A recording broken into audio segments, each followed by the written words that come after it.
Another day. Another day, another advent to code.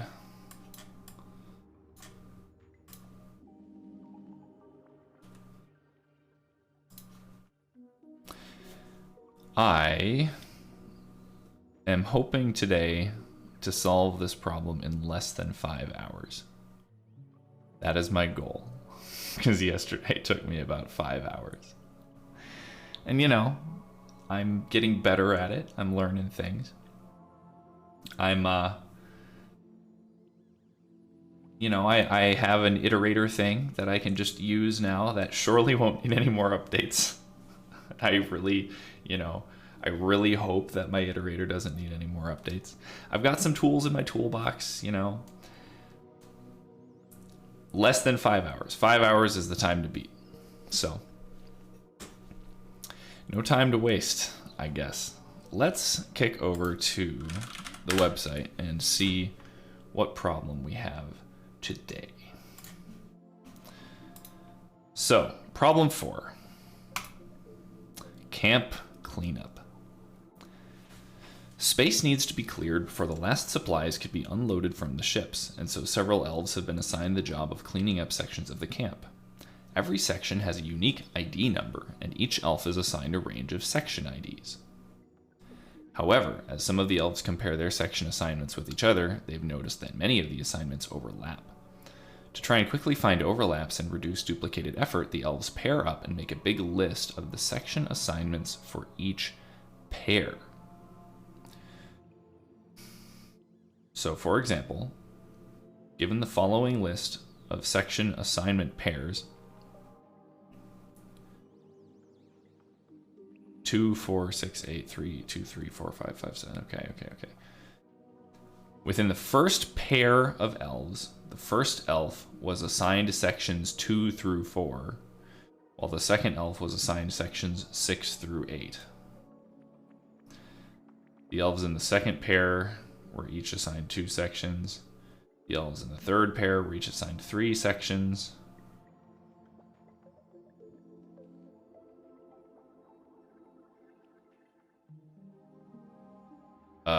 This example list uses single-digit section IDs to make it easier to draw. Your actual list might contain larger numbers. Visually, these pairs of section assignments look like this. I mean, yeah, sure. Some of the pairs have noticed that one of their assignments fully contains the other. For example, 2 through 8 fully contains 3 through 7.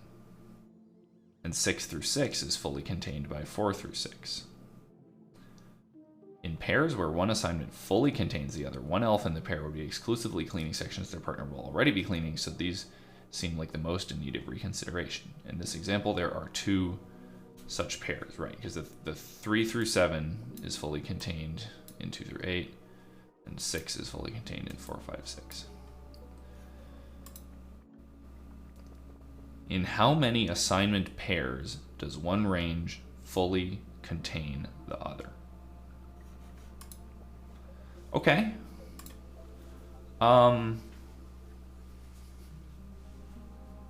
Okay. This actually seems super manageable. Like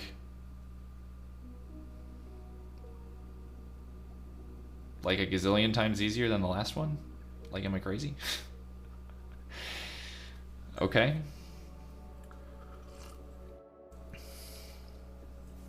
So let's see here. I'm a little bit confused by how they've set up all these pairs. I guess it's because what, they have 4 elves in their like starter set here.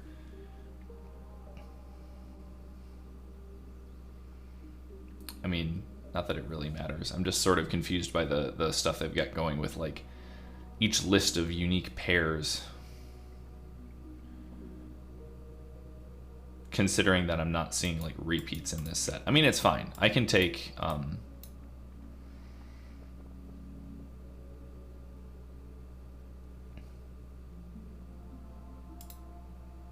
confused by the fact that I'm not seeing like 2 through 4 here and then 2 through 4 in other places, because that elf's assignment also matches up with other elves' assignments or something. Maybe I'm overthinking this. But, you know, it seems that they're asking me to just go through this list, take these pairs of numbers, and figure out which fully contains the other. And that's like really easy. So maybe I'll move on. Maybe I'll, who knows, maybe I'll have time to do part 2 of this problem today. But I better not get cocky, because yesterday's problem did in fact take me 5 hours. So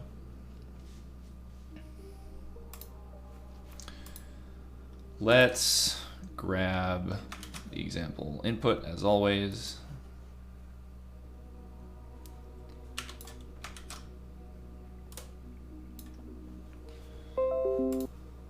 Get that on screen.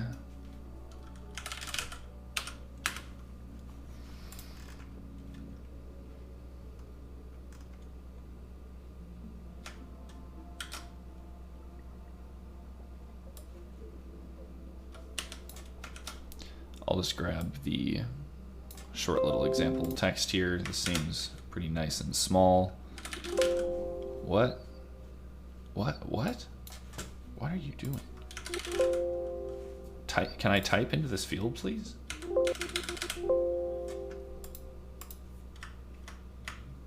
No, you are not allowed to save. Okay, there we go. I have no idea what happened to me.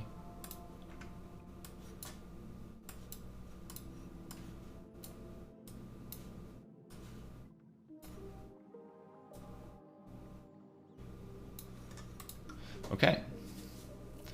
Well, let's get in. So, seems to me that the crux of this is to basically just like represent the ranges of numbers and then just do some mins and maxes, which is why I'm sort of like, what is the big deal here?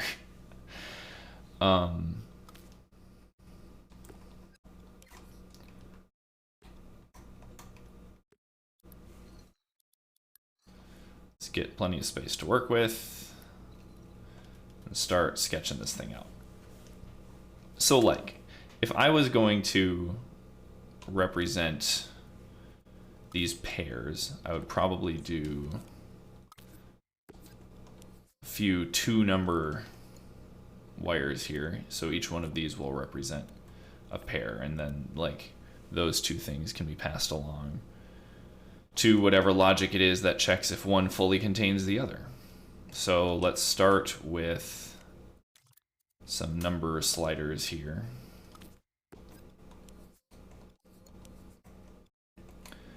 We'll say these can be anywhere from 1 through 9, because we're talking 1-digit samples here.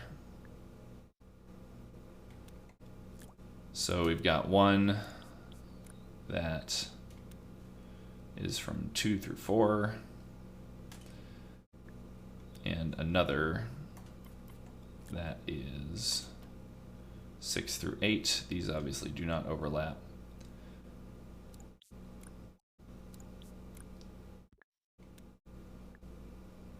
But this is what we have to start with.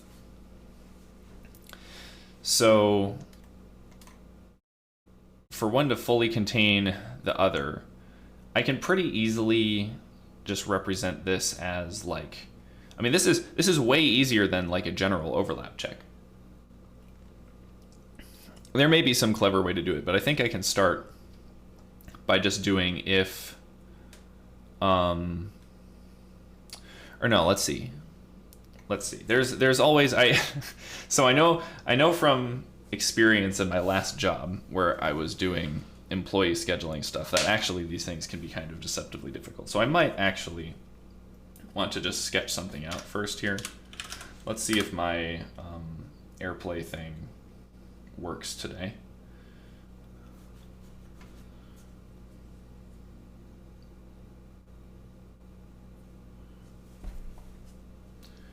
I hope it does. Please. Good. I will have that on screen momentarily. Dropping my pencil here.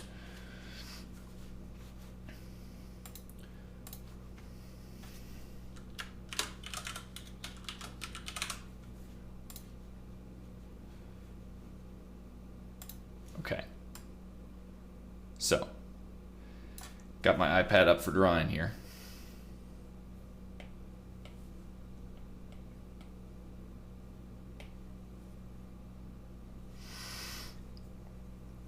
So there's all these weird cases, like to check when you're looking at whether two things overlap.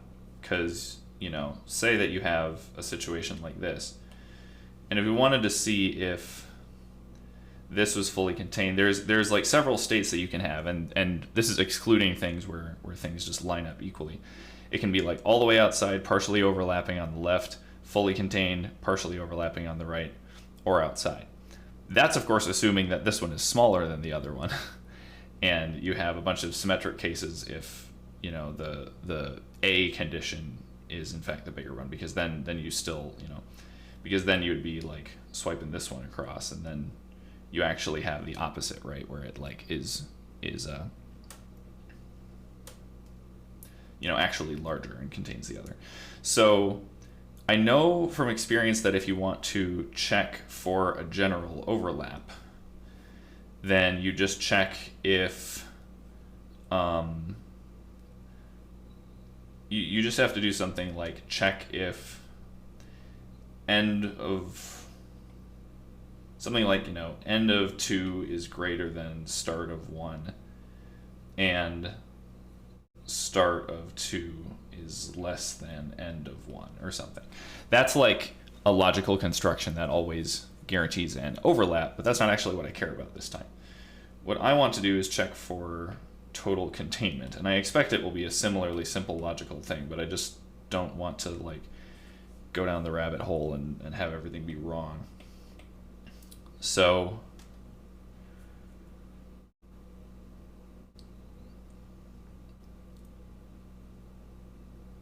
but I guess it really is as probably just as simple as like S2 is greater than or equal to S1, and E2 is less than or equal to N1, right? That's I think that does it. I can't think of any way that that would be violated here.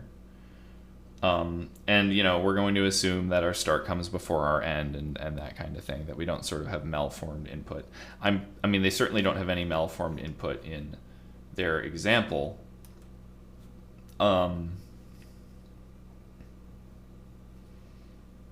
Yeah. So that seems fine.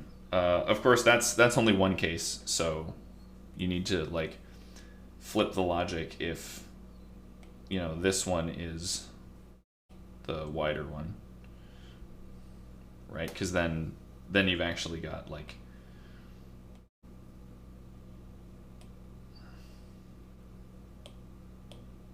this situation. Hey, Coffee Lava, how are you? So I have to handle both of these, but I actually think this will not be so bad. Let me put my iPad somewhere. I'm gonna like shrink this down just to like have as a guide. So, and TCAP, hello. Oh, wow. Thanks for the raid. I didn't realize that. Thank you for the raid. I am doing Advent of Code problems in Dreams, the game creation platform by Media Molecule for the PlayStation. So it's all motion controls all the time here. I am attempting to answer one common question. I am basically getting the example input for each Advent of Code problem to work in Dreams. I don't have a way of importing the entire file, but that's still sufficient to learn a lot about how to program in Dreams, and you know, see how you express different types of interesting programming problems within a very non-traditional system. So This one, though, I'm like trying not to get cocky because the part one here seems really easy. But I dare not let myself think that. I dare not. I absolutely must not. Hello, TK Dev. And correct, I am a handmade guy. So let's see here. Say that we have a single. I'm being a little bit weird about the way that I'm organizing this because I'm thinking ahead to future future stuff where I have like more organization to this, where I've got multiple of these programs coming in. So supposing that this then was the input that we were seeing, right? Ignoring all that stuff coming in, we would split out each of the ranges here that represents the range of values or campsites or whatever that each elf is assigned to. And then we're basically going to have two conditions that we're checking here. So we'll have everything coming into an OR gate. But there's a couple AND gates that make up the bulk of the comparison. So going by what I drew before, we have the first thing is smaller than second thing case. So that is going to be something like S1 greater than or equal to S2. In other words, the start of 1 greater than or equal to the start of 2. And the end of 1 less than or equal to the end of 2. So that's the first case here. The second case, which I can get back to if I undo, is where the second one is smaller. So that one would represent a little differently.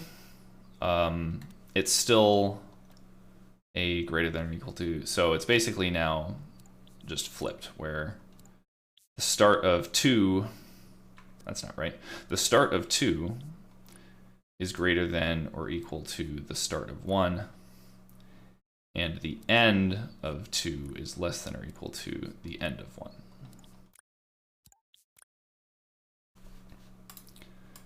Shrink this back down.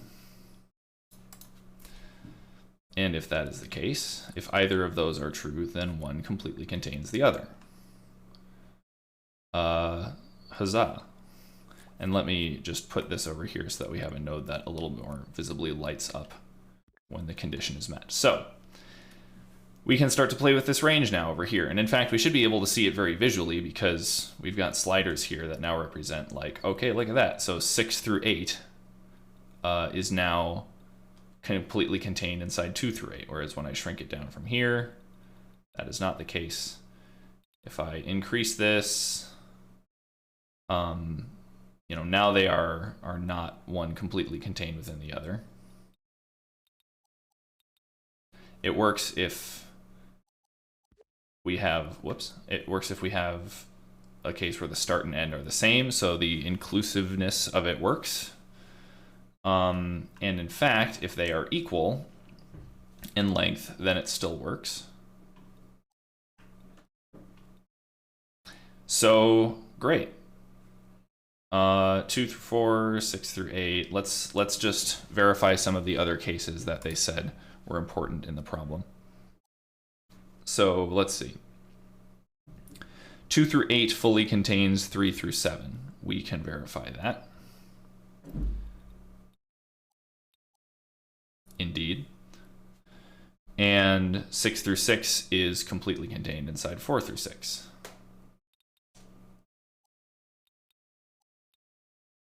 Also works. Okay, well, that logic worked great. So now we can actually go through all of these pairs over here and answer the question of in how many assignment pairs does one range fully contain the other. So let me consolidate a couple of these things into their own little microchips so that I've got a little bit better code organization. So I'm going to start by putting these into this chip here. So this will represent a single pair, and I will name it pair just to be clear.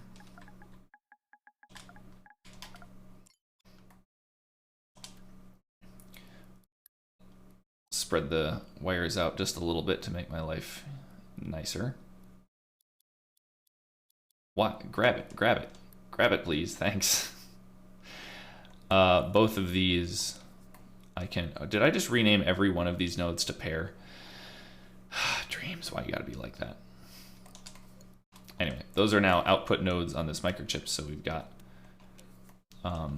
those nicely named. But I suppose I probably want to name this one like ELF1, because this represents the campsites that correspond to ELF1, and this one, ELF2. Oops.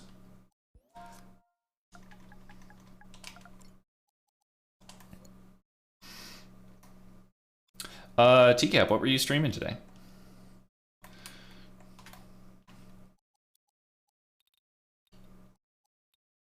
I'm gonna put this back to the start input.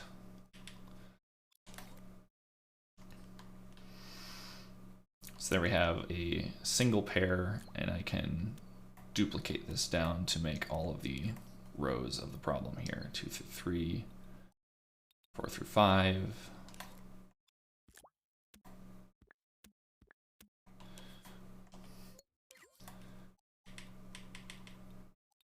5 through 7, 7 through 9.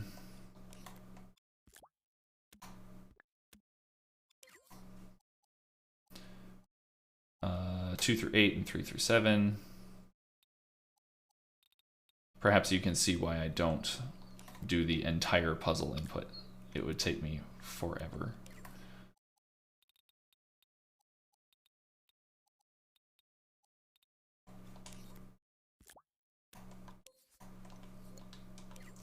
Two through 6 and 4 through 8.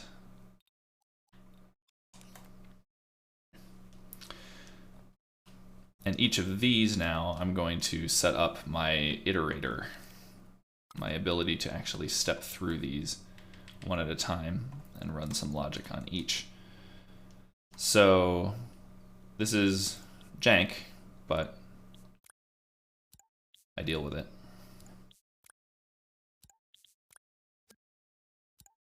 What is this song? Get out of here with this.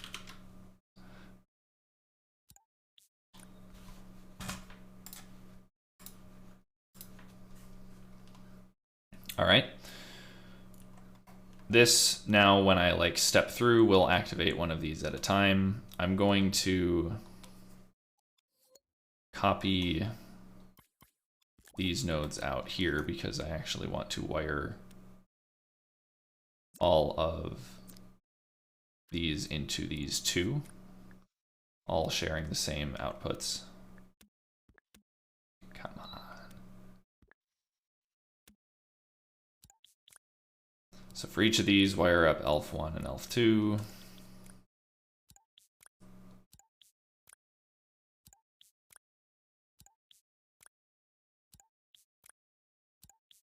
Boy, this music's annoying too. I'm on the late Twitch soundtrack. Chilled something, chilled electronic. Might have to switch it. Okay. This now allows me to put all of these on yet another microchip that represents all the pairs and will make it easier for me to wire up the actual iterator logic of the program.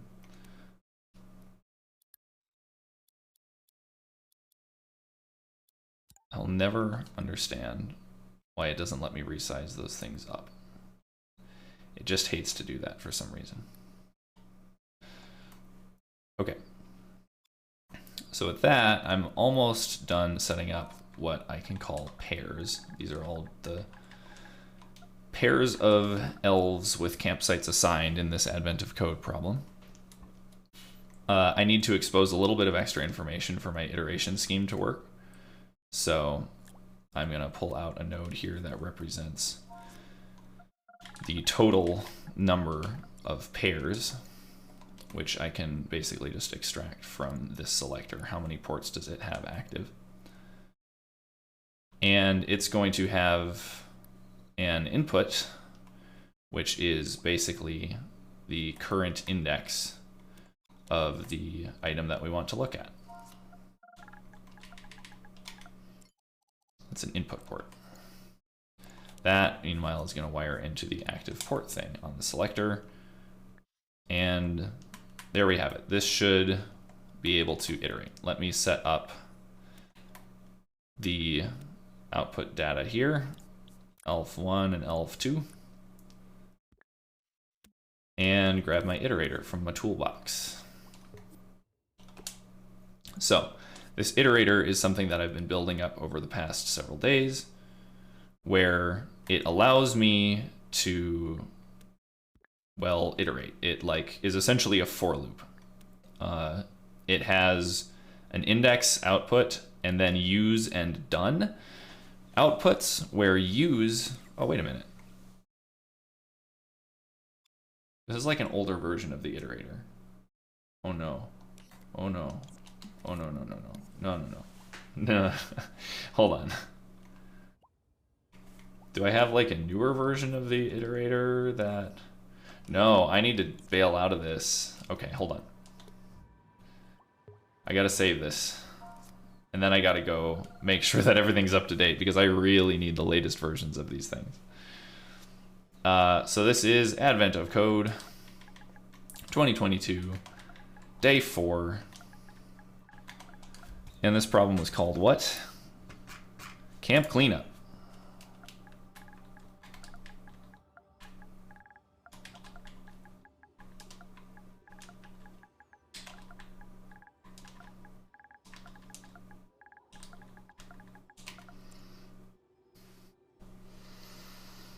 We'll give that a save, and then we will back out in order to start looking at some of these, because I'm a little baffled. Yeah, this version of the iterator is just not the same thing that I was expecting. So that's peculiar. If I go into yesterday's code and pull up the iterator here, yeah, this iterator is different. This is an output node. It has no internal signal generator. It's got four output ports. This is the version that I expected. So what is in fact happening here? If I go to edit source,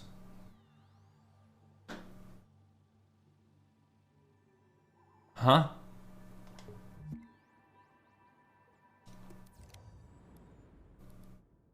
It saved a new oh my god.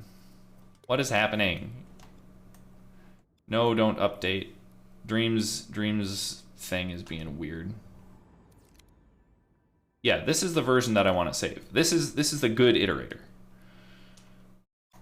This version of it is what I want, and somehow it wasn't propagating that. So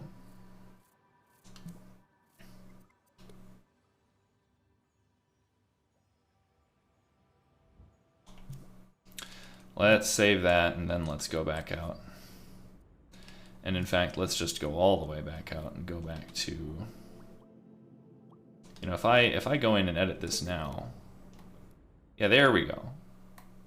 This is now what I expected. How did that happen? I really don't know how that happened. Anyway, let's dive back in here and grab an iterator again. Now it is how I expect it to be. So this iterator, the way that iteration works, it has an output index that is the current item that I want to be viewing. It should only do any of this stuff when the use signal is live. What use means is it's like this signal is good to be used. So I'm going to wire that into the power of this microchip, and everything should sort of flow from there. Although I might consolidate that all into another microchip so I have more fine-grained control over that. There's this next output that is basically the opposite of use. It indicates that the iterator is stepping to the next thing. You can use that as a signal to reset anything for the next iteration. And it has done, which is basically when you reach the end of all iteration. On the input side, it needs the total, so the number of items you're going to be iterating through, and a signal to send it to the next item when you're done with whatever the logic it is for that iteration, and a reset in case you need to be sort of nesting these things. So I spent like hours yesterday improving this thing from what it was. I think it's in a pretty good spot, but we'll see. Hang on. It's the sun is setting or something. Imagine that.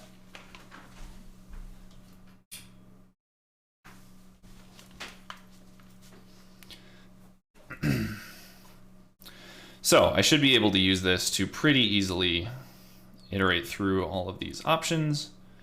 And I can do so manually for now, which will be a good way to test it without having to deal with any weird timing shenanigans. So I'm just going to have a switch here wired into next.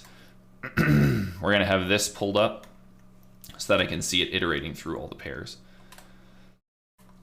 So it's currently on pair 1, then I poke next. Everything is sort of powered down. Oh. Now that everything's 0, yeah. So I do actually kind of need to handle the output a little better than this. But now it's on pair 2, pair 3, pair 4. You can see that this is one of the ones where it actually does result in overlapping pairs per the problem. You can see that right here, where 3 through 7 is contained inside 2 through 8. Then 6 through 6 is contained in 4 through 6, and then 2 through 6, 4 through 8, and then done. The iterator is now outputting done. So, thank goodness that's all working. No issues there today.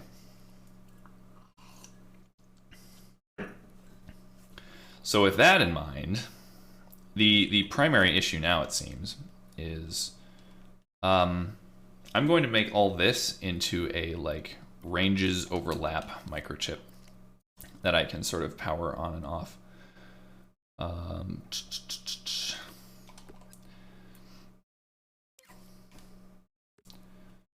So I need actually to grab ELF1 and ELF2 nodes again, that this time will be used as input nodes. And then I need to grab all of this and yoink it over here.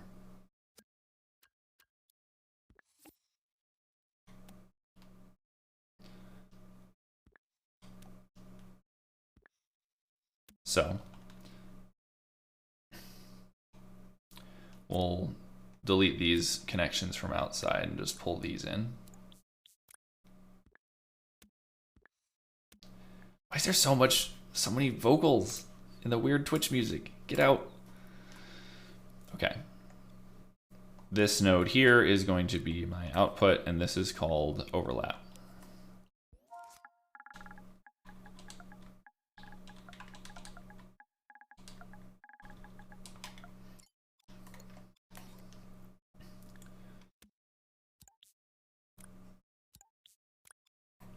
That's not right. That's currently set as another input node, needs to be output. There we go, that's better. ELF1, ELF2, and overlap. That all wires up nice. And I think that per what I learned last time, I really want to kind of power on the entire, actually it's fine for this thing to stay active. It's really this. Oh, I needed to name this like check overlap or something.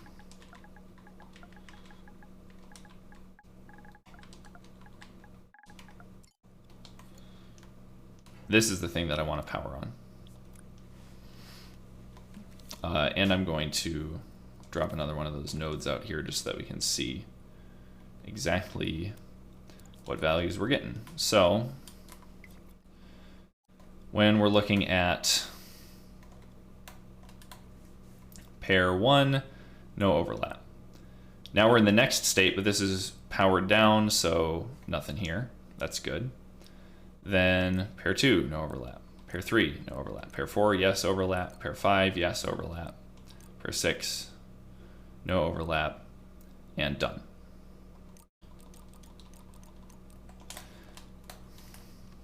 Good, good, good, good, good. So now basically, this can be used to increment a variable that tracks the number of overlaps. So I will name this num overlaps.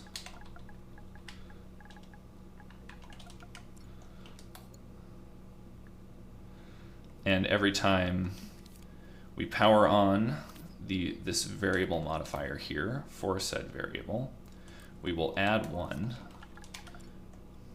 to that.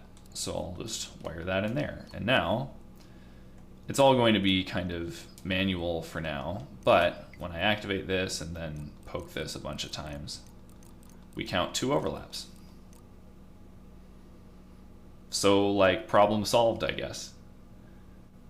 It took me 30 minutes instead of 5 hours. I gotta say, this one flowed a lot quicker than yesterday's. I think then, how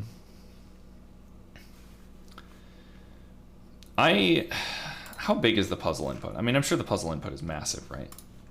Oh my god, yeah. I can't input the whole thing into Dreams. So I suspect that part 2 has an interesting twist. And since I've only been streaming for a really short time, I want to get to that interesting twist. So I'm going to save this quick, and we're going to hop over to JavaScript and do a real implementation of this following the Dreams implementation. Just do the same algorithm. I mean, it's not like it's hard. Although I suppose this time I am going to have to do like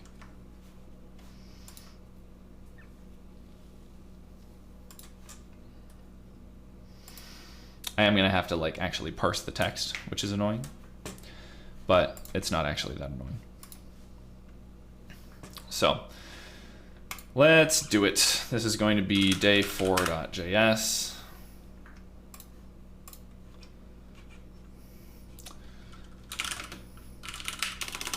Const input is equal to, and I'll copy my whole puzzle input here.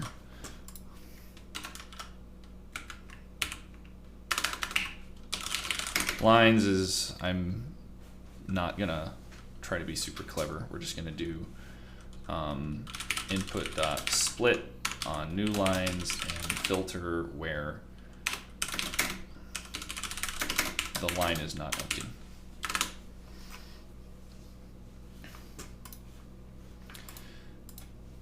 I, for each line, have to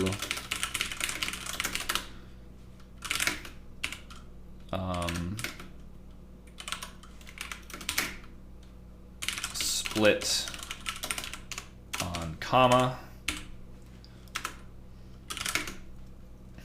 and then split each of those.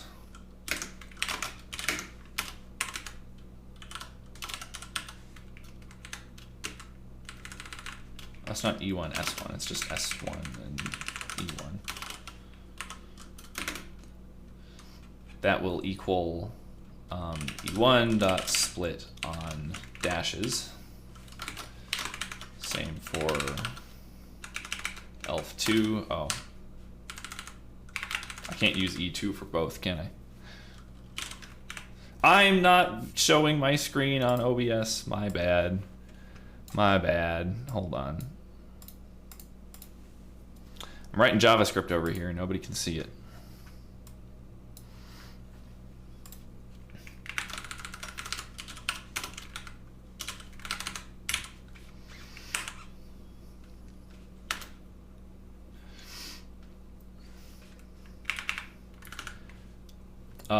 So that should give me all of these numbers basically. And in fact, I could verify this by doing all of these. Now, granted, these are all going to be strings, which sucks,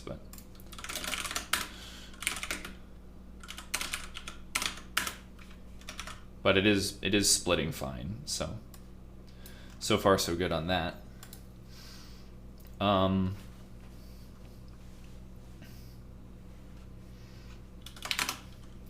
The logic was just if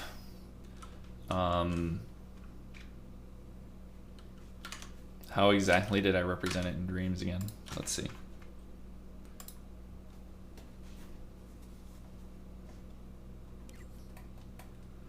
I started with S1 greater than or equal to, so S1 contained inside, ELF1 contained inside ELF2.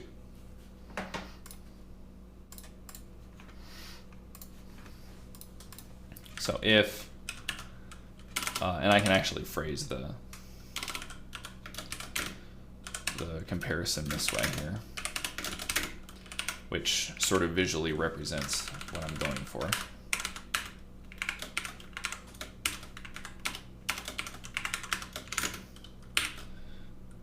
Or S1 is less than or equal to S2 and S2, E2 is less than or equal to E1. Then do this, except this is wrong because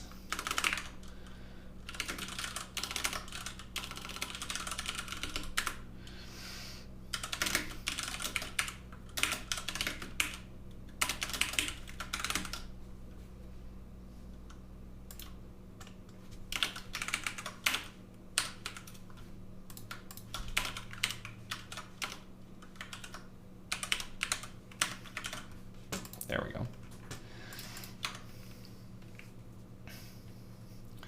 We're going to have a variable that tracks the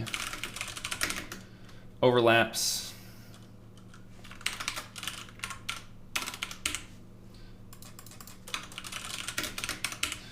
and increment if that condition is met.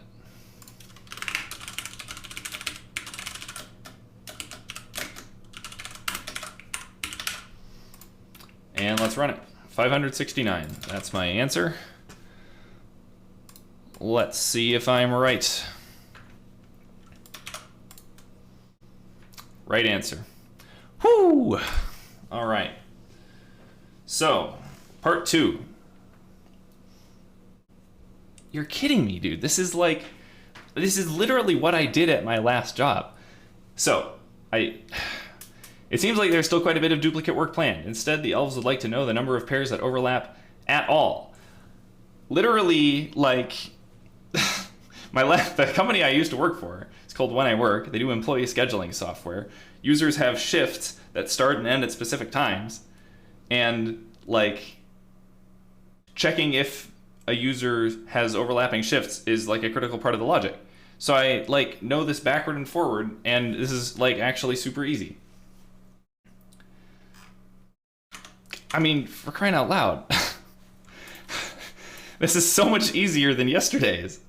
All right, let's get back into Dreams. And let's do, I'm gonna call this check contains.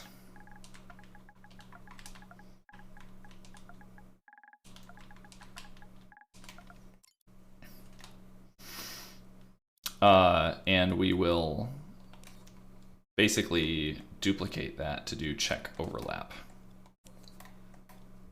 In retrospect, I should have done the naming in the other order, but it's fine. I typed it quick anyway. So this one's going to work different, and it's going to work exactly like I first laid out in yonder iPad AirPlay session. So let me pull that back up, and whoa, it went into dark mode. I would actually prefer it didn't for this. Hold on, I gotta like change my iPad like display settings here. Okay. And let me find the AirPlay again.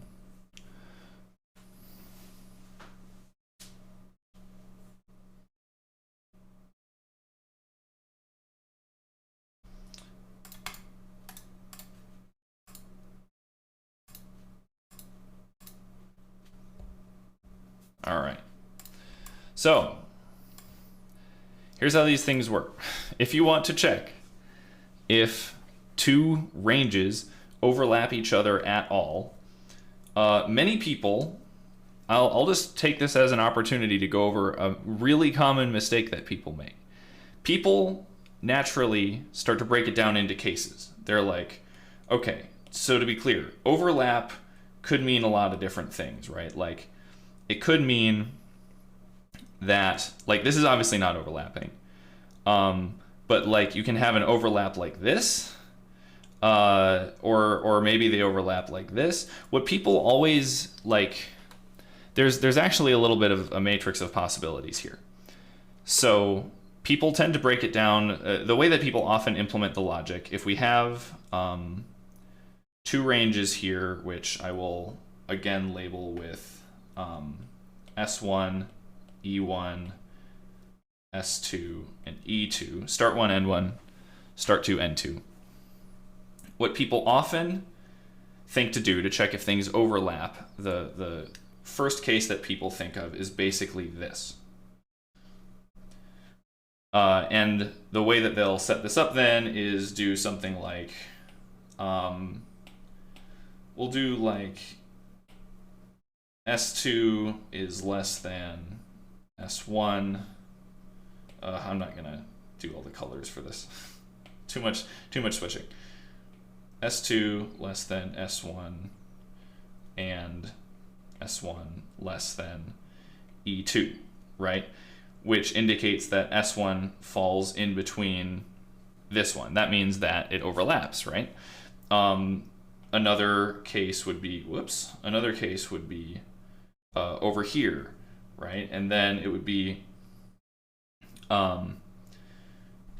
S2 less than E1 and E1 less than E2. So that handles that case. And then, maybe symmetrically you have some other stuff, right? Where maybe you thought of this kind of overlap where, like, oh, what if they're different sizes? You have to be symmetric too, because then you might have a case for S2 being in between these two things. So in that case, you might do, S1 less than S2. You can see where this is going, right? And you can round it out by doing the E2 case.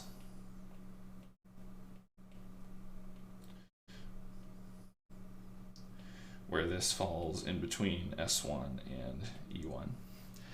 Surely now, people say, I have checked all the overlaps, right? Because I got this, I got this, I got this, I got this, I got it all. They do not got it all because of this. And I'm amused that this problem started with which ranges completely contain the other, because that's the case that I've seen people miss the most. This is the case that I've seen people forget so much of the time. They're like, especially because in the context of where I used to work, people often are just working in like predictable, like, hours, multiple of an hour blocks or something, and they're just only really thinking about things overlapping slightly at the start and end. That's what overlap just means when they think about it. But this is an overlap, right? These two things occupy all that same range. So then, like, people usually didn't think about this kind of case. You do not have to do any of this. The logic is very simple to check if two ranges overlap at all. It is simply, and I'm going to write it out with fancy colors this time, the start of range 1 is less than the end of range 2, and the end of range 1 is greater than, I wrote that really weird, the end of range 1 is greater than the start of range 2. And this doesn't really feel like it should be able to handle every case. And I sure hope I didn't make a mistake here because that would be embarrassing. But I think it does. Because say that you are completely outside here, right? These ranges do not overlap. Well, in this case, E2 is less than S1. So this first condition doesn't work.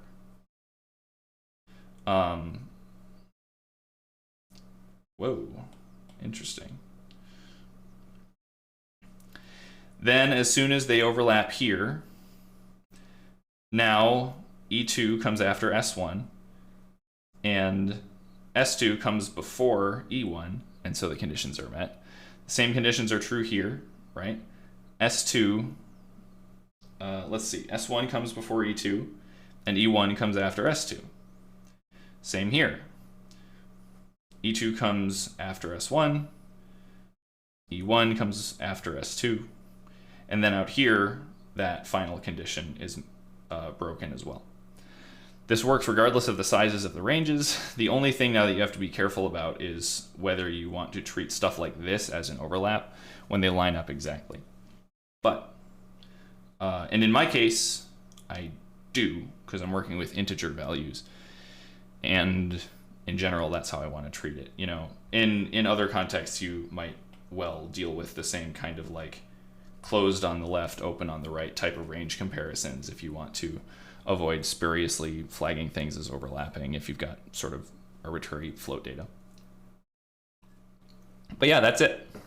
That's all there is to it. And so the fun twist to this advent of code problem is literally just a logical expression that I'm already deeply familiar with. So, okay, let's do that in dreams. And let me, if I'm gonna be here, I wanna like put these nice and close together here so that I can just sort of crop it down in OBS.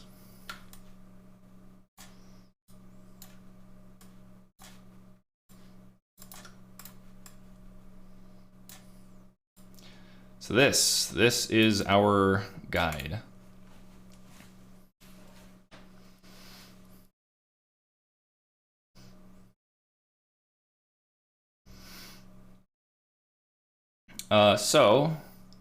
And I'm pretty sure, yeah, I do want greater than or equal to on everything, all inclusive ranges. So, but this should be relatively easy. And I guess just to avoid confusion, I'll draw some there. Perfect. So I literally only need this.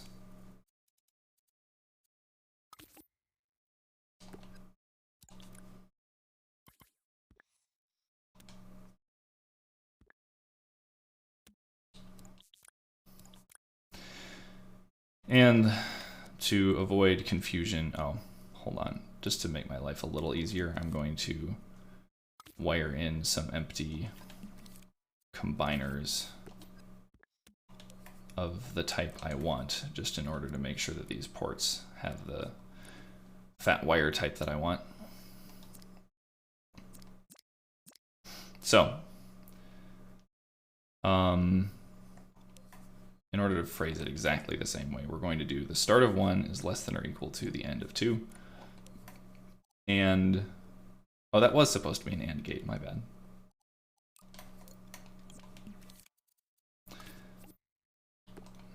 And the end of 1 is greater than or equal to the start of 2.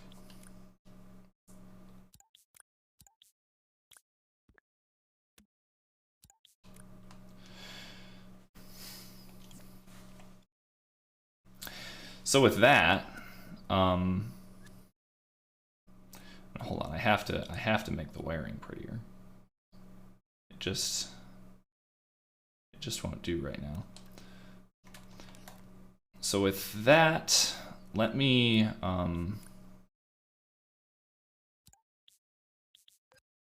whoops. Let's wire these in.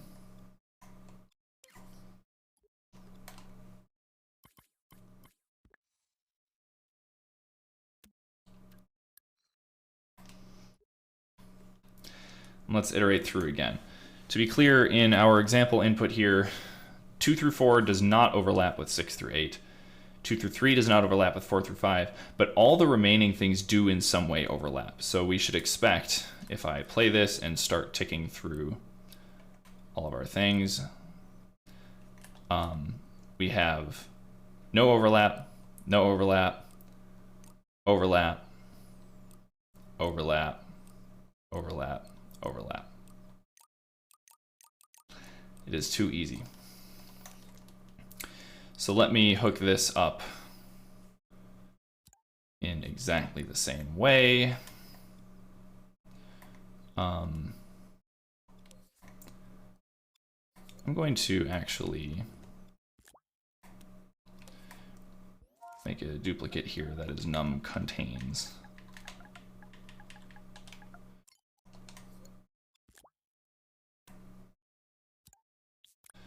It's going to amount to much the same thing. Num contains and num overlaps. This one is going to modify num contains instead. So, power is going nuts. When I click through this whole thing, sure enough, I get 2 contains and 4 overlaps. 4 is the correct answer per the Advent of Code website. So, correct answer again. That only took me another 20 minutes. Okay, back to JavaScript then to actually get the real Advent of Code answer and see if there's anything else. Or are there only two stars per day? Now, how many are there per day? I have no idea, honestly. VS Code. So,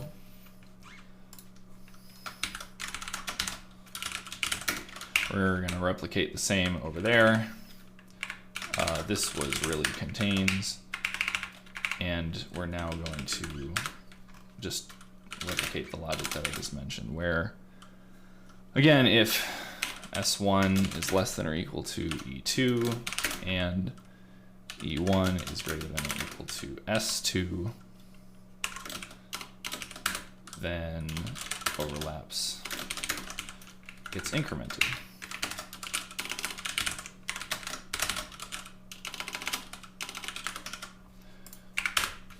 (936) overlaps. Are we right? Day 4 done. Less than 1 hour. Less than 1 hour on this. It took me 5 hours yesterday to do one problem, and today is done in less than 1. All right. Well, that's hilarious. Gave me an easy one on this Sunday evening. So, I guess that's it. Let's see. So I guess the reason that this was so easy, the reason that this worked so well, I mean, first of all, I kind of know what I'm doing a little bit better. Like, I had the iterator ready to go. That was already all working great. But also, this is a problem that doesn't require like multiple loops over large sets of data. It's really just like looping over small sets of data like this and doing simple logic on them. And that's all. So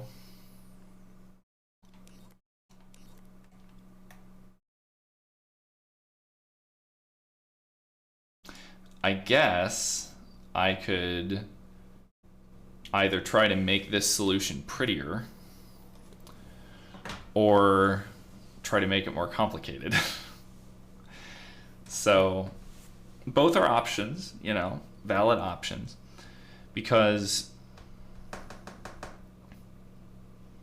part of me wants to actually, well, see, the thing that's missing from this problem that would make it more possible for me to do something like interesting, it's the kind of thing where the problem text sort of suggests this pairing up behavior between different elves, but it just doesn't really like deliver on that.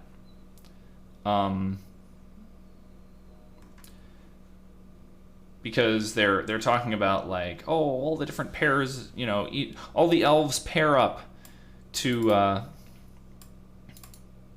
like determine who's cleaning which parts of the campsites. But like, if it was actually a matter of like, you have in this case 4 elves, so 6 combinations, you know, 6 pairs. I think 4 choose 2 is yeah, there's 6 combinations, 6 pairs, 6 possible pairs of 4 elves. And within each of those, if they were each assigned, you know, so if one elf was assigned 2 through 4, and then you would expect to see like 3 other occurrences of 2 through 4 in the other pairings, right? Or, you know, I guess you would expect to see 2 through 4 3 times, 6 through 8 3 times, 2 through 3 3 times, etc. But you don't. Which means that I can't do something fun where I have like a circle of elves who all are like sending wireless messages back and forth, or whatever way would be fun to do this in Dreams. I could still do that somehow, I guess. I mean, heck with it. I'll hop back into this and do a little bit extra to make this thing a little bit more fun and dreamsy. So let me grab my elf friend again.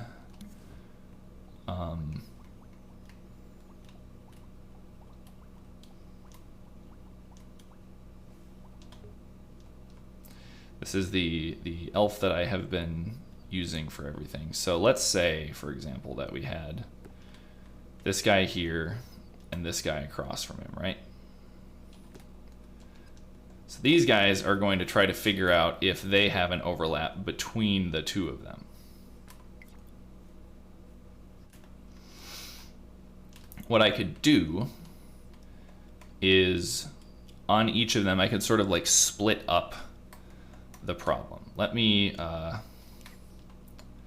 grab some code here.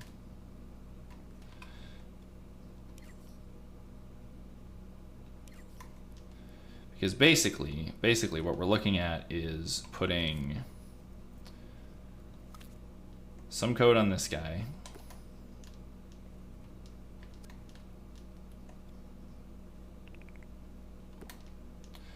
and some code on this guy,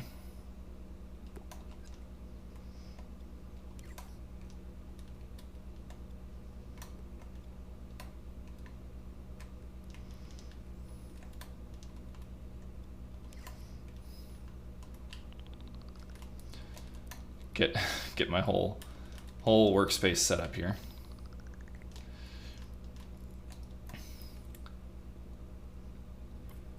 This guy is going to have these 2 values. This guy is going to have these 2 values.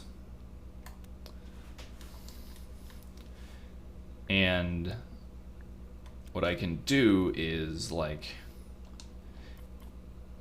one of the 2 elves can be the sort of primary one who's like running the main guts of the logic.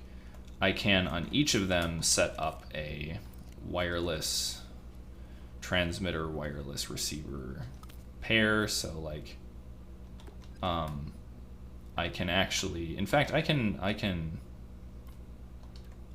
grab this combiner too.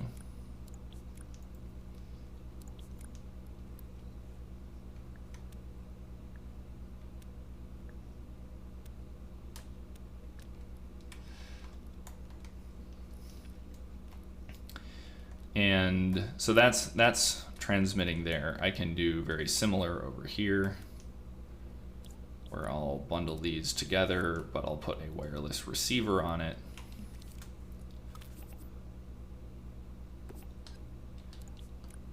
That's what we'll pipe in. And this will have I mean, I guess I can literally just move it over here. That works. So now they're transmitting to each other. If I gotta get a little more space here. If I expand this out,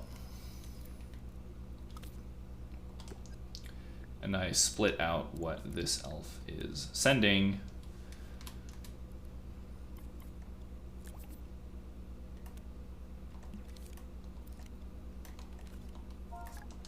come on.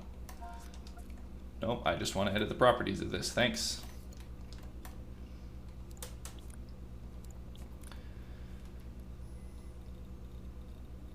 This elf is now wirelessly sending its range of assigned campsites over to the other one.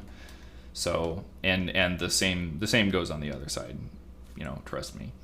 Not that it actually matters, because we don't need to actually do anything else on this side. It's sufficient just for it to send the data. So that now constitutes the actual input, and from there, it's really quite easy to just I mean, really do exactly the same logic again, right? Like, we've got both of these. We can just wire these two into each of these. No.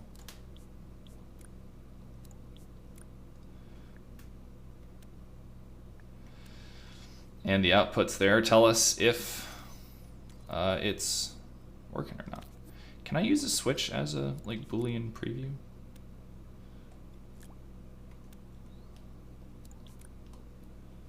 I think so. Okay. So now, for example, if I, no.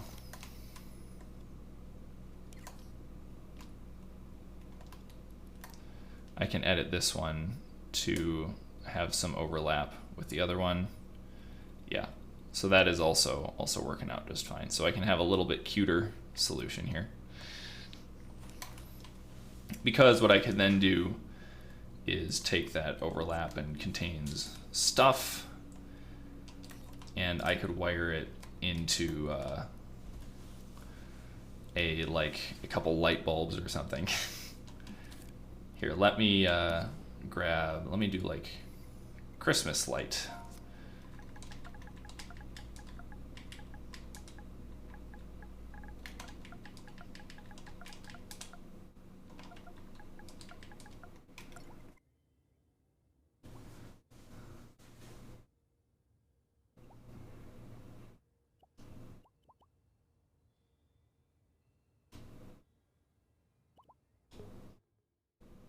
What?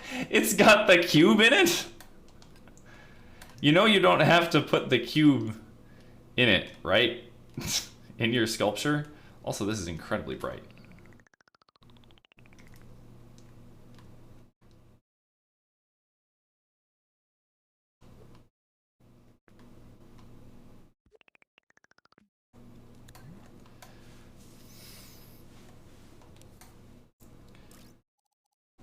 Wow, this is a disaster. I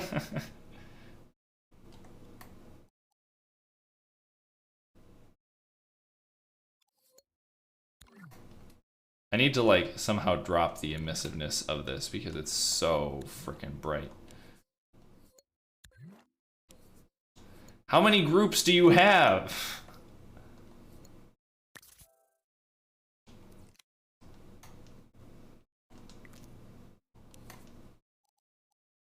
Let's see here.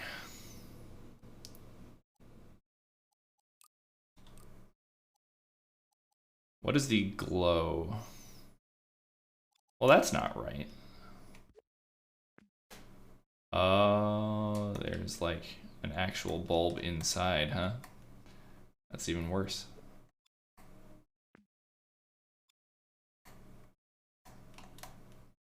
How do I get at you? What is glowing?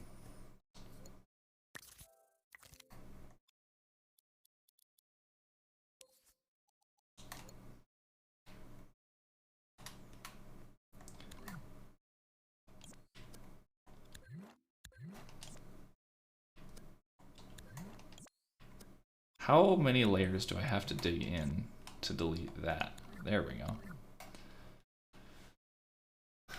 So that, I guess, was the thing. I'm just trying to figure out how, what part of you is glowing?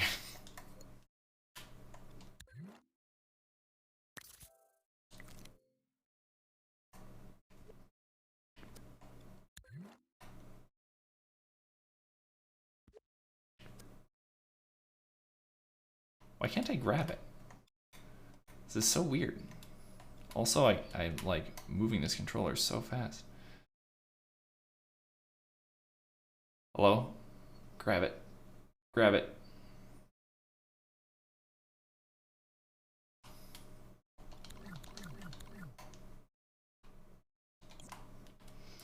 All right, let's try a different thing.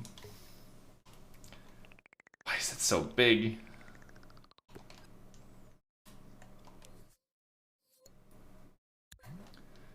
So this one actually has a microchip on it, which might be useful. Or does it? It cycles hues right now, okay.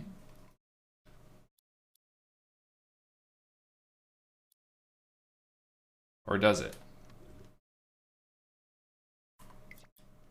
Does it just pick a random hue at the start or something?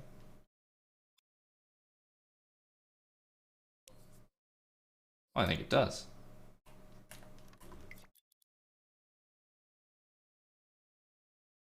That's intriguing.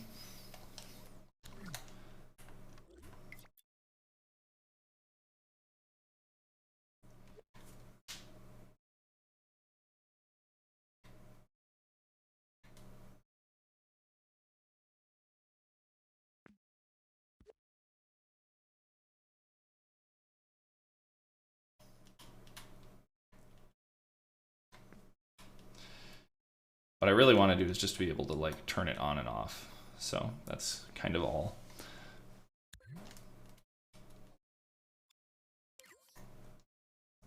This code is a mess.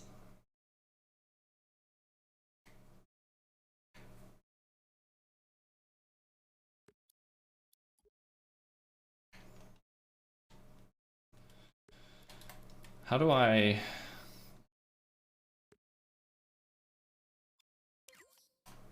It's just called math. What is happening in here? Light blink.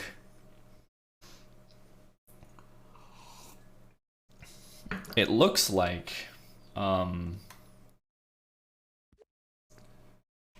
Oh my goodness, is that really how it works? There's just several lights stacked up. Why, dude?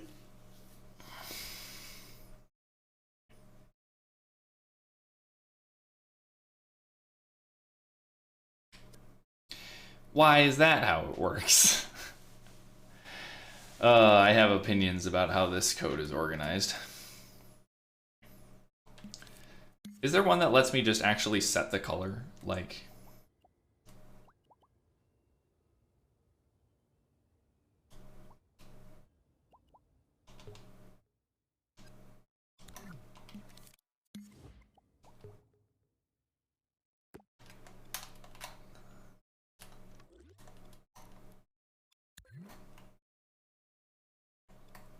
This seems more promising because it at least seems like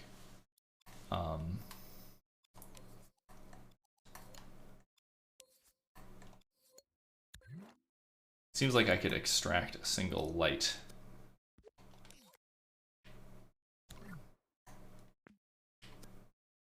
from this, yeah.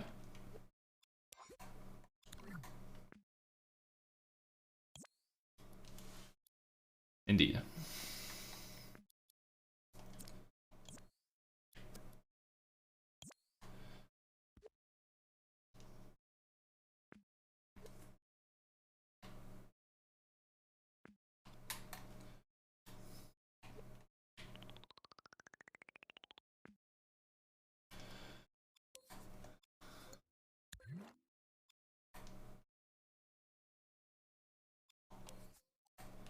Okay, that seems good. Because this now has like, yeah, that's that's what I would expect. Because this is good because this means that I can actually just dive in and pick the color myself and just turn it on and off, which is all I ever wanted to do.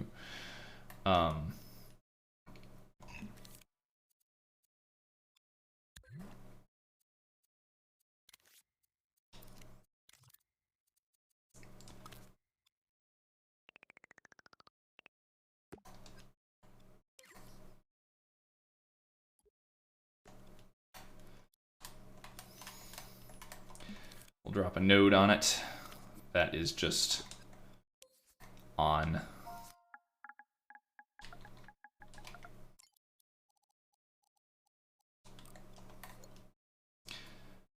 And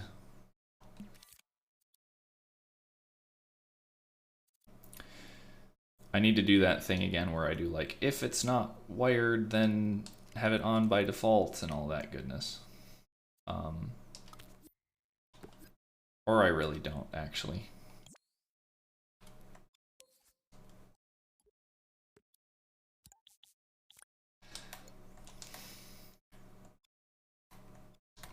Okay, there we go. Because now, I can just do this.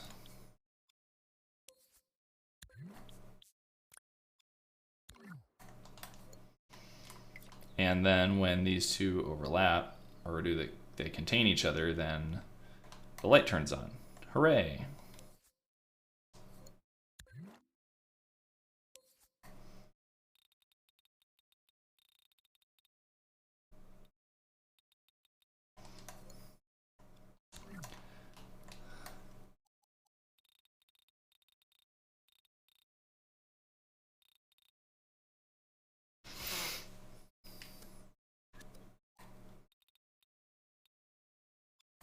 Okay. The other light, I will just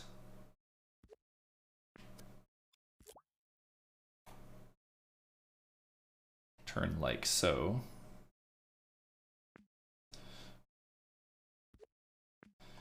And we can dive in and make this one green.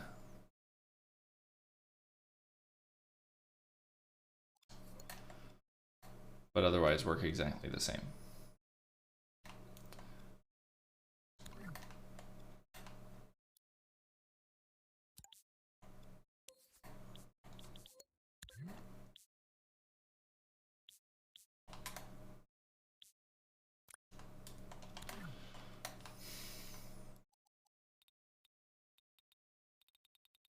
Yay!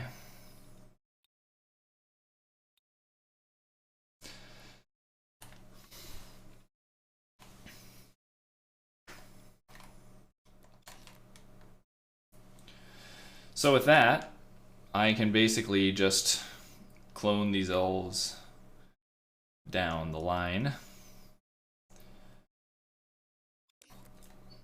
I'm going to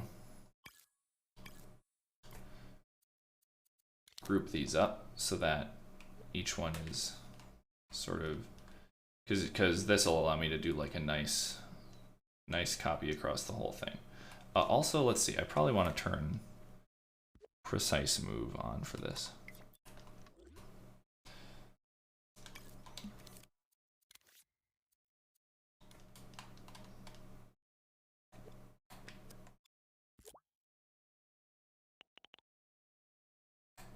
That's wrong. How do I do this?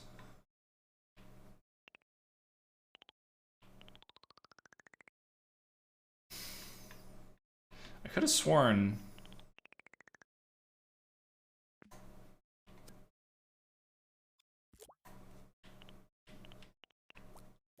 There it is.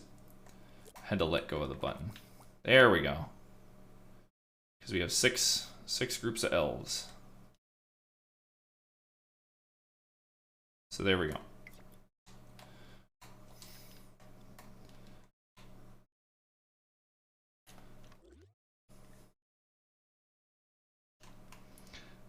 We'll move my other logic out of the way here. And for each of these now, I just have to dive in and edit the values on their respective microchips. So that's 2 through 3 and 4 through 5.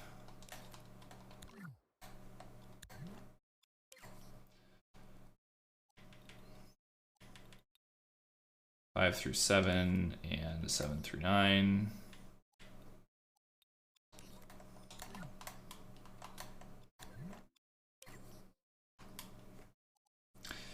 Two through 8 and 3 through 7.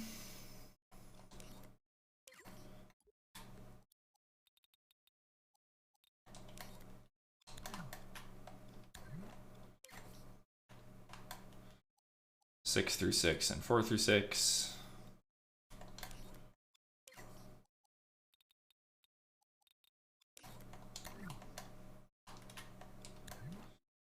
And 2 through 6 and 4 through 8.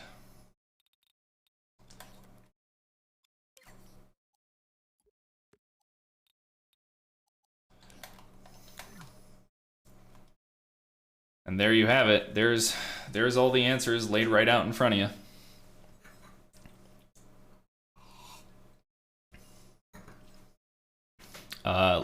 I can go ahead and make this a nice, pretty snowy scene.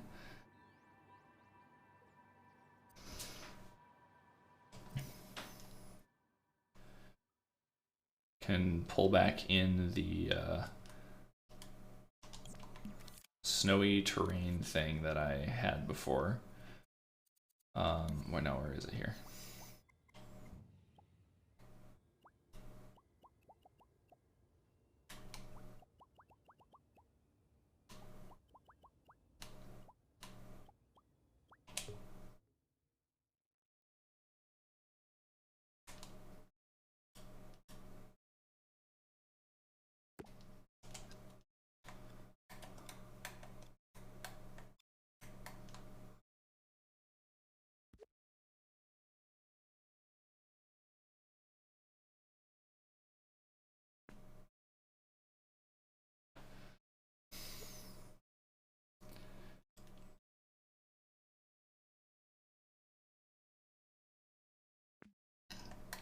And then I'll just stack them all a little better. I mean, they all pop out of the ground, I guess, so it's not like the end of the world, but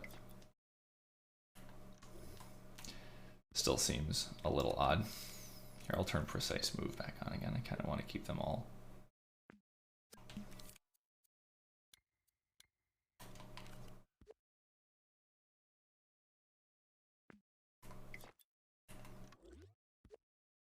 Some of these guys are just like really popping out of the ground.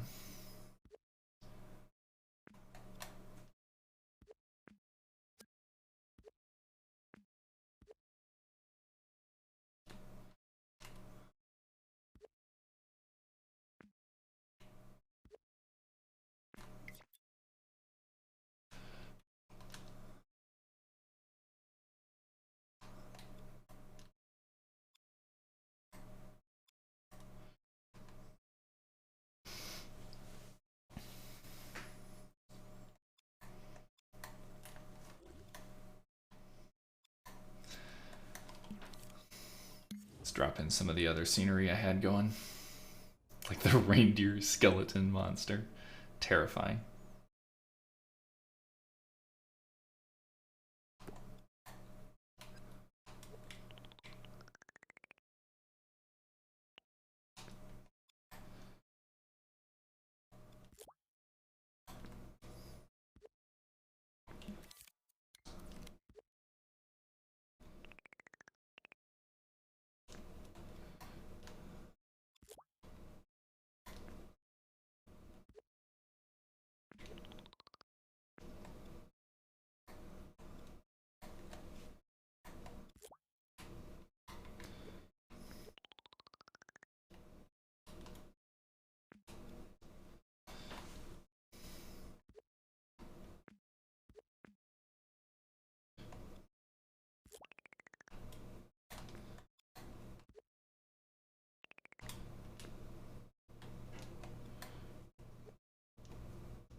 Need a tent.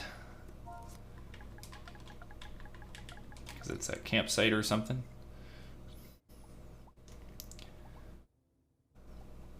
Wow.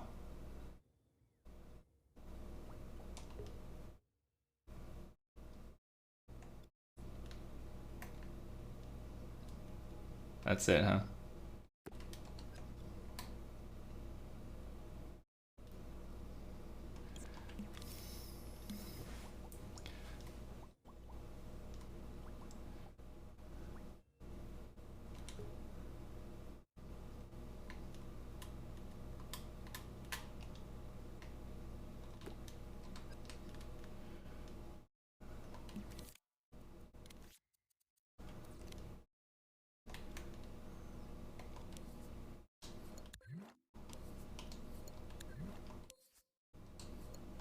How change color? How many layers?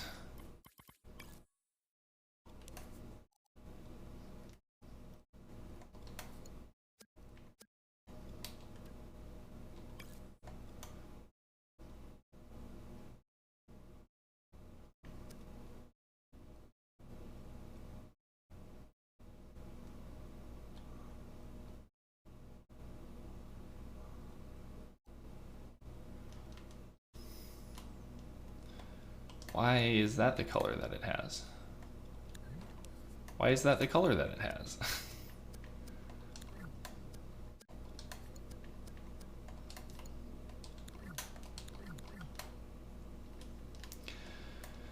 Oh well. I just wanted to have some tents in the background.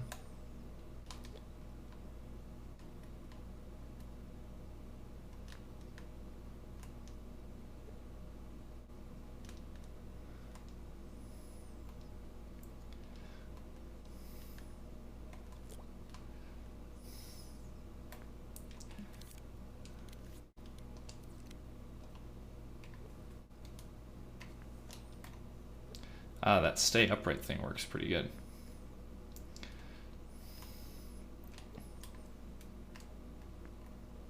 Didn't mean to do that.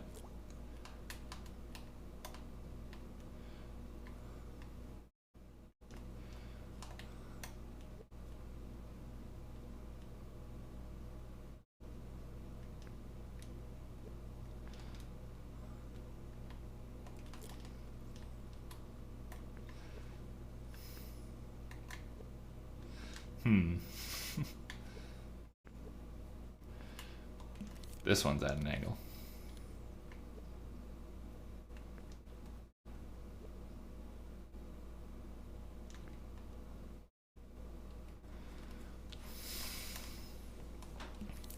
Need a campfire now.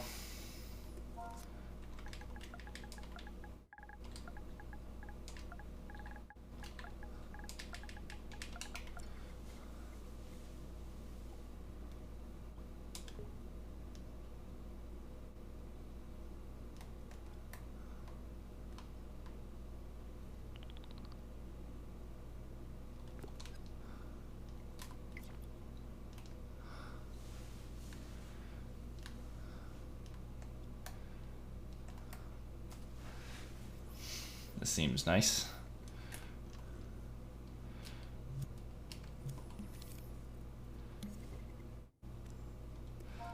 I just love that there are so many pretty good sculptures and things all just like available, you know? It's like pretty amazing actually.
Let's see, can I make the fire any brighter?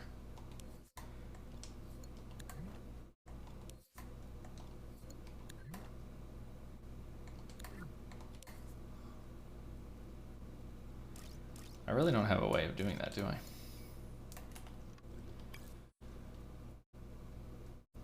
Is there like a select all option?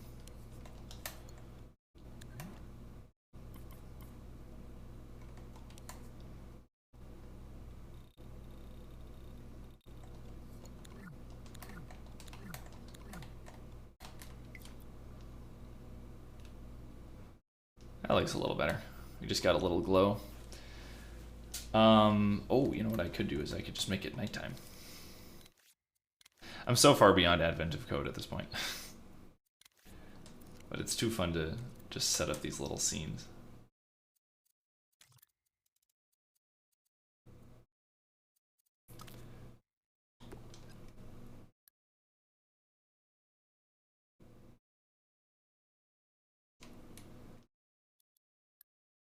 How does this work if you want to make it nighttime?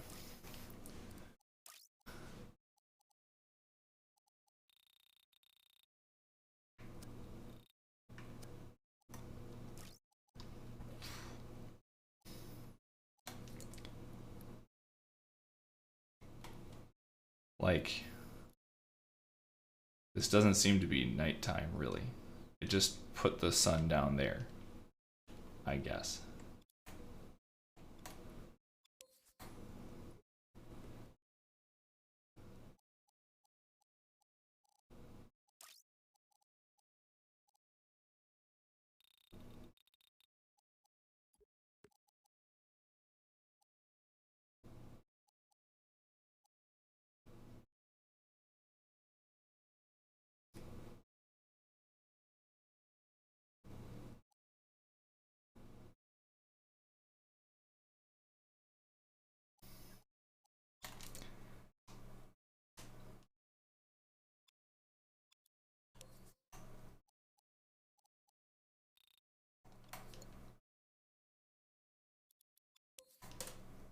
Actually, maybe...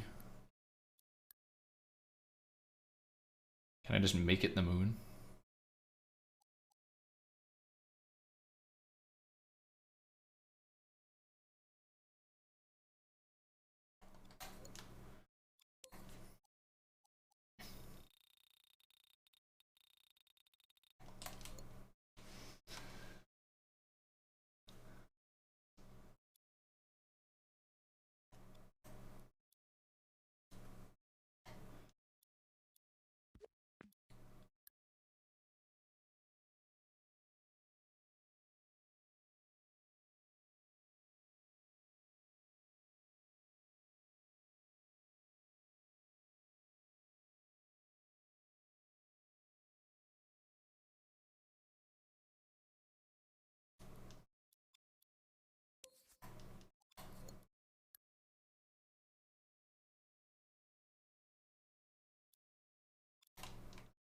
There we go. That seems nice.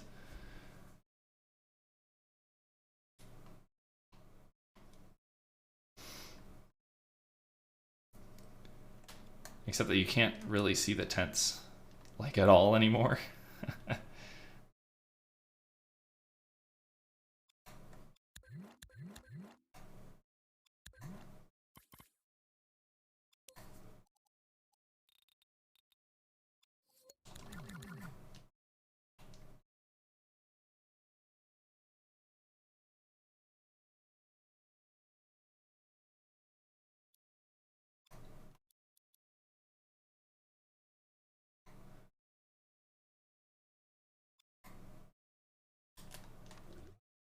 Is there a way to somehow brighten these up?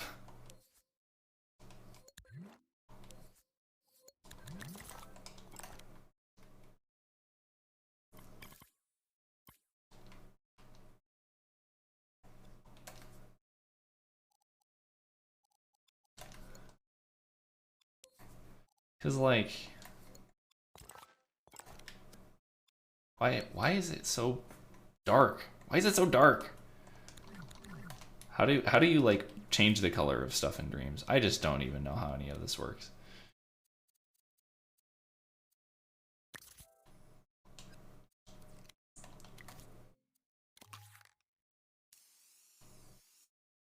Does this do anything? How do I change the...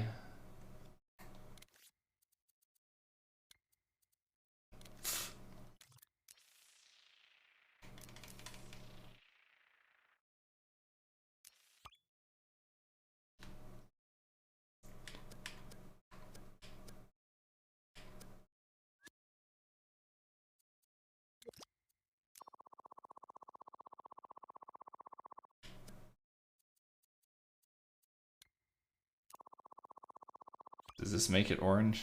Is anything becoming orange?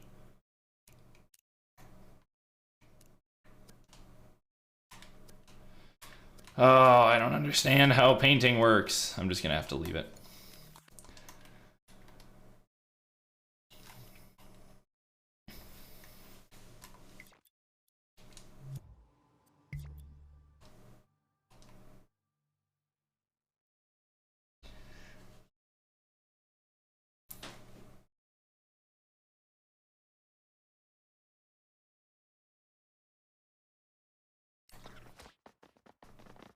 Yes, everybody follow me. Yes, exactly what I wanted.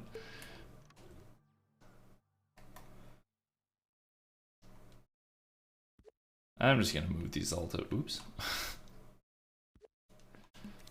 Somewhere else.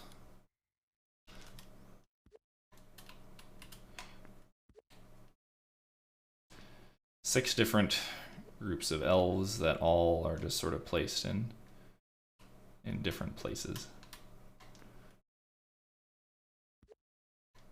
And actually, I want to make sure that I'm aligning them all so that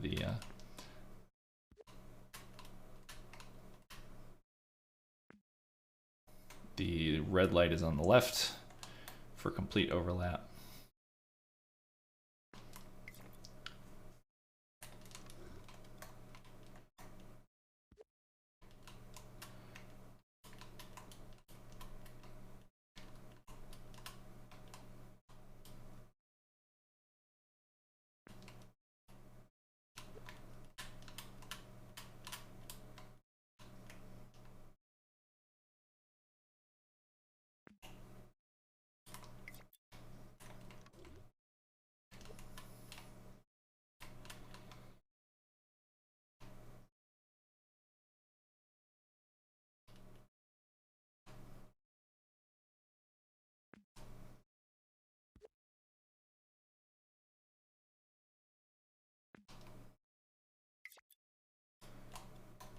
Oh, there you are. There's the advent of code input.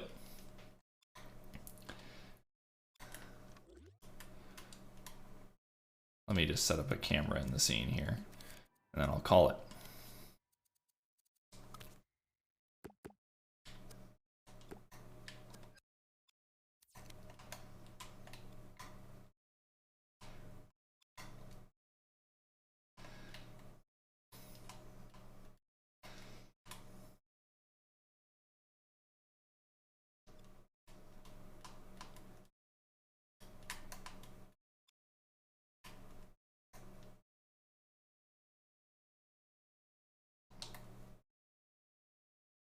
So now when I go into game mode,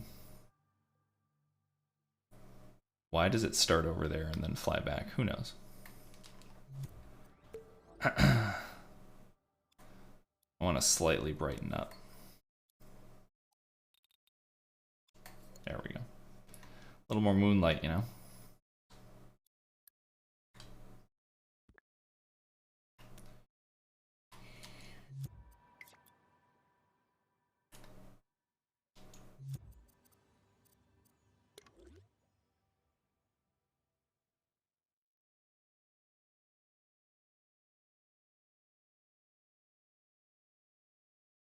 I guess I should put some text on screen to explain the results.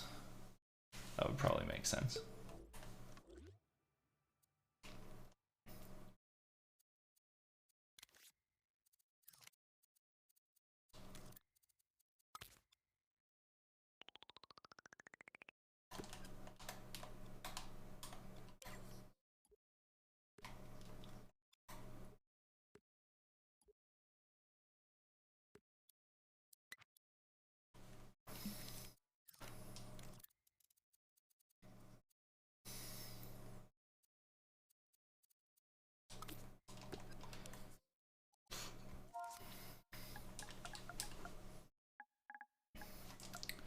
Red equals total overlap.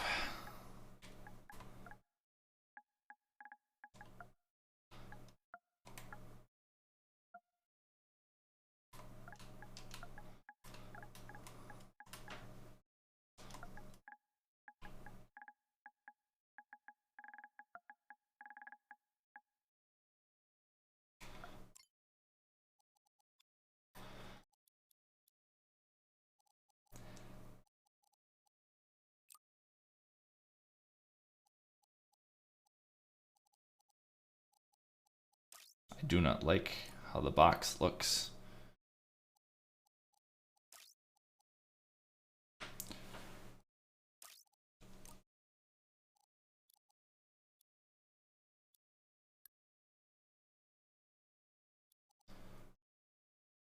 That'll do, I guess.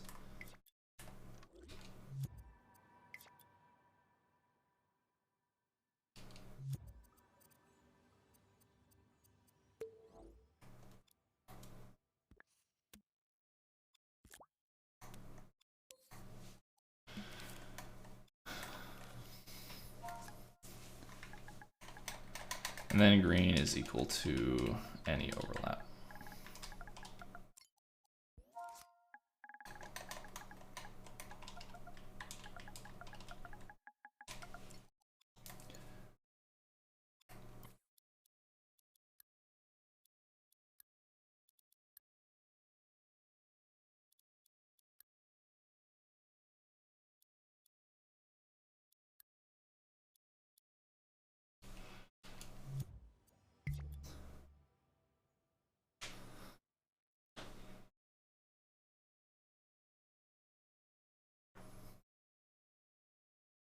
Cool.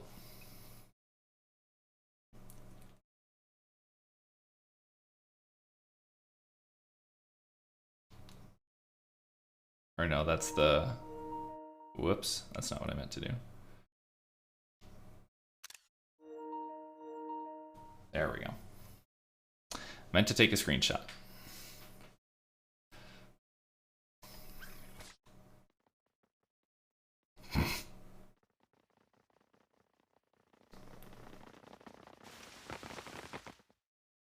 I love it. Okay. Well, with that, here, let me save the scene again in...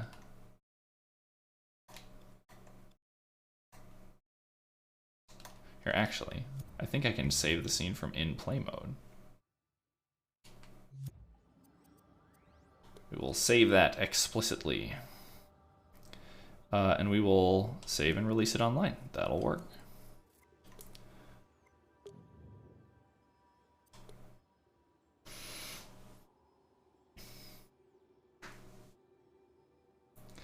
I should go add these all to a collection, shouldn't I? Do I have one going yet? I don't think so. So this collection is misnamed. This is Advent of Code 2021, which just makes me really annoyed.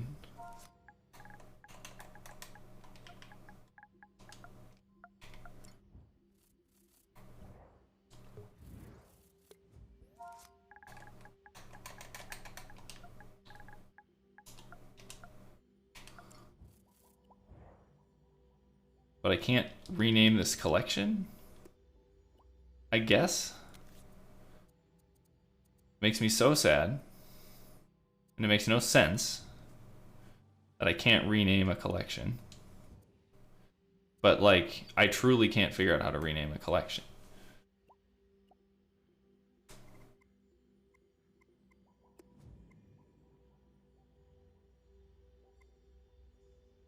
I mean, I guess it's not listed, so there's that. Why don't I just make a new collection here, which I can accurately call Advent of Code 2022.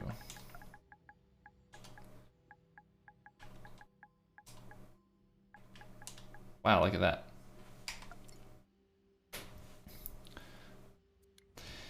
And let's drop in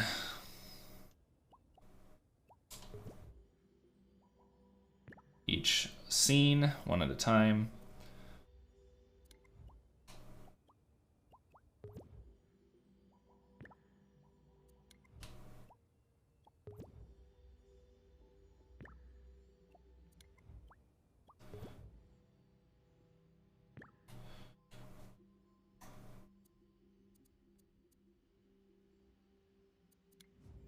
And we'll make this public for people.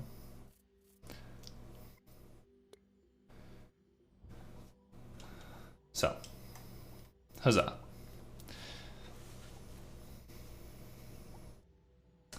Okay, that's it. That went way quicker and easier than yesterday, and I'm very pleased with that. So, with that, I guess, I will hop off. So, thanks for hanging out. Back at it again tomorrow, I guess.